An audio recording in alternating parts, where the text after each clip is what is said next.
আসসালামু আলাইকুম রহমতুল্লাহি ওয়া বারাকাতুহু। সম্মানিত ভিউয়ার্স, আশা করি সবাই ভালোই আছেন। আজকে আমি আপনাদের সামনে আবার আগের মতো হাজির হয়ে গেলাম নতুন একটি ভিডিও নিয়ে।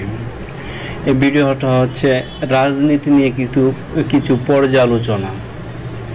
রাজনীতি কখন হবে সে নিয়ে কিছু কথা বলার চেষ্টা করব ইনশাআল্লাহ।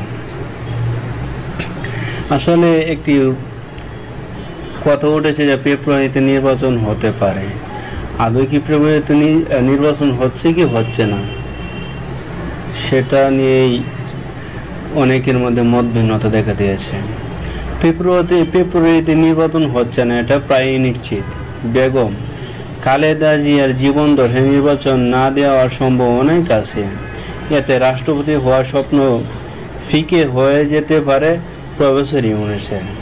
আবার এটাও প্রায় নিশ্চিত যে পিআর পদ্ধতিতে নির্বাচন হচ্ছে না, যদিও বলা হচ্ছে উচ্চ কক্ষে হবে পিআরে। তবে বাস্তবতা হলো বিএনপি ক্ষমতায় বসতে পারলে তবে উচ্চ কক্ষ বাতিল করে দেবে। প্রফেসর ইউনূস ভোটে বিএনপিকে একক সংখ্যাগরিষ্ঠ দিতে নারাজ, তবে কার্যকর বিকল্প হাতে নেই ইউনূসের কাছে। নির্বাচন পেছানোর কারণও এটা। ইসলামী দলগুলো সমন্বয়ে নির্বাচনী জোট হলে বিএনপি সংখ্যাগরিষ্ঠ হারাতে পারে। তবে ইসলামী দলগুলোর জোট হওয়ার নিয়ে খুব বেশি আশাবাদীও হতে পারছি না, আবার একেবারেও হতাশ হতে পারছি না। তাই আছি সংশয়ে। যদিও নির্বাচনের রুটম্যাপ নিয়ে দারুণ আলোচনা করছে ইউনূস, তবে আরও গড়িমসি করে নির্বাচন পেছানোর সম্ভাবনা বেশি।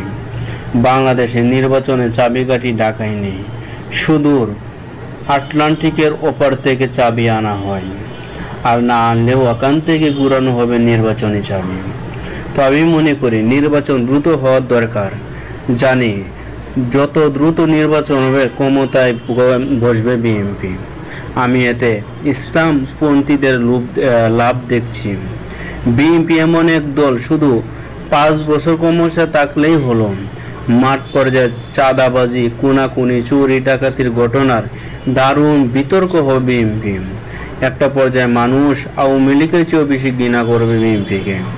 গেল আওয়ামী লীগ, এবার গেল বিএনপি। শেষ পর্যন্ত ইসলামপন্থীদের পথ সুগম হলো। ইসলামপন্থীদের সামনে লীগ বিএনপির কোনো বাধা নেই, রইল না।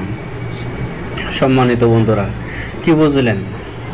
এতক্ষণে পড়লাম আসলে নির্বাচন, রাজনীতি, বাংলাদেশের পরিস্থিতি, মানে নির্বাচন রাজনীতির মধ্যে কোনো শেষ নাই।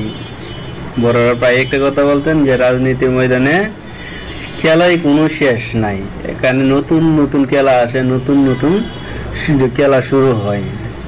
আশা করি ইনশাল্লাহ নির্বাচন কখন হবে সেটা সামনে বাস্তবতা, সামনের দিনগুলোই বলে দেবে।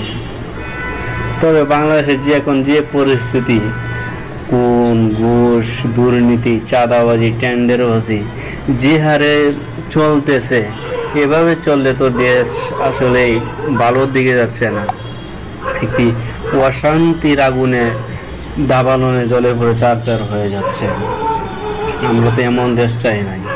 আমরা একটা সুন্দর, একটা নিরপেক্ষ, যেখানে সমস্ত মানুষের অধিকার হবে সমান, সমস্ত মানুষ ন্যায্য অধিকার পেয়ে পাবে, সমস্ত মানুষ তার সুচিকিৎসা পাবে, সমস্ত